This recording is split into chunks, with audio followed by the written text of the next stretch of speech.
Hello everyone, my name is Aarti and you're watching HW News. It has been almost 8 years since the horrific Nirbhaya gang rape case that shook the country, that shamed our society.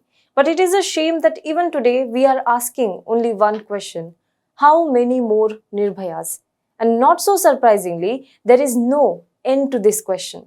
We are now used to such news, so much so that it doesn't shake our conscience anymore.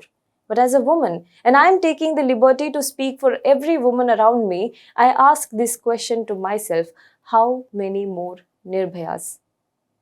A woman in her 30s was brutally raped in India's financial capital, Mumbai's Sakinaka area. The details of the rape case are so gory that you are reminded of the horrific Nirbhaya gang rape case. In the early hours of Friday, the police control room received a call that a man was thrashing a woman on Sakinaka's Khairani road.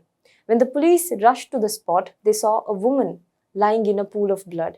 The woman was immediately rushed to the Civic Run Rajawadi hospital.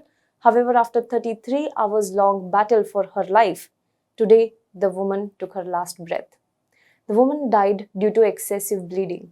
Within 5 hours of the incident, the police caught one accused.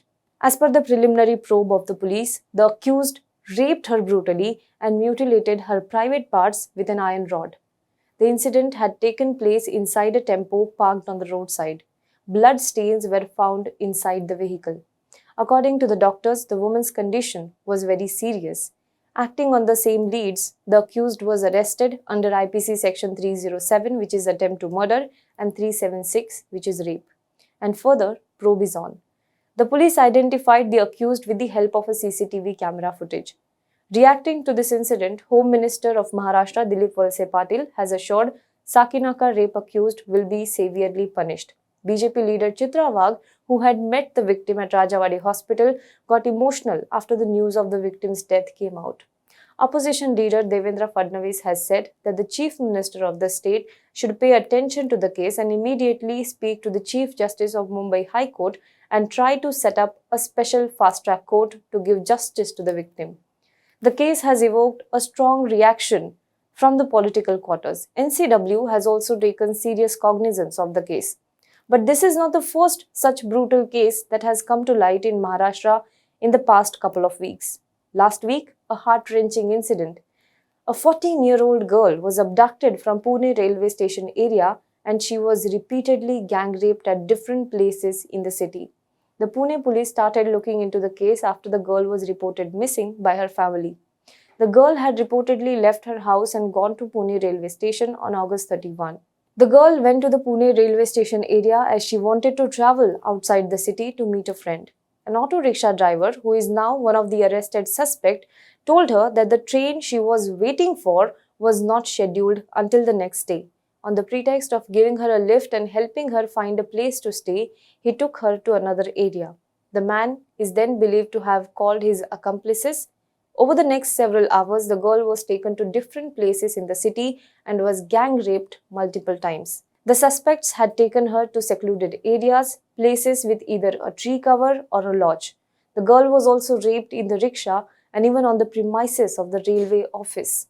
After being released by the perpetrators, the girl is believed to have travelled outside Pune and then she was finally traced by the police on September 5th.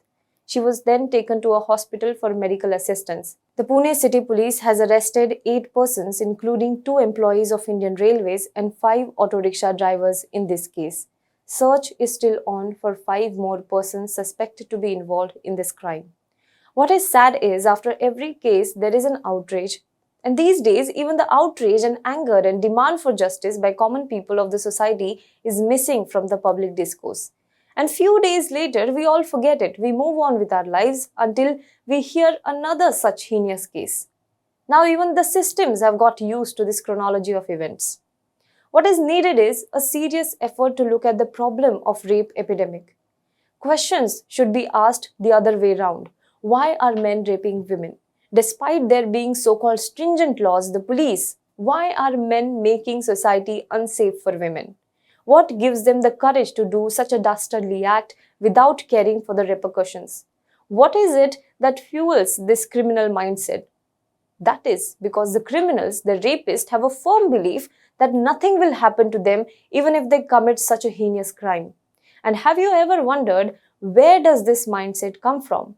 This comes from the fact that when such people eve tease or see someone eve teasing a woman, they see nothing happens to the eve teaser. When they touch a woman, grope her, or brush themselves against her in a crowded bus or a railway train or even a crowded street, or see someone doing it right in front of so many people, they see that nobody says anything, except maybe the woman who is often looked at as a troublemaker by fellow passengers. When their voyeuristic behavior is not called out, and even if a complaint is filed with the police, they let such people off with a small warning saying, "Kuch aur to nahi kiya." When women go to police with such cases, they are either convinced to not make an issue out of it or treated as frivolous. With every refusal to acknowledge these so-called minor crimes like eve teasing, voyeurism, with every refusal to call out these small crimes, with every refusal to act on these crimes, the rapist mindset is getting emboldened. A rape starts with eve teasing. It starts with voyeurism and groping. Until we nip them in the bud, we will still be asking years after this, how many more Nirbhayas? Do let us know what you think about this in the comment box below. For more news and updates, you can log on to www.hwnews.in.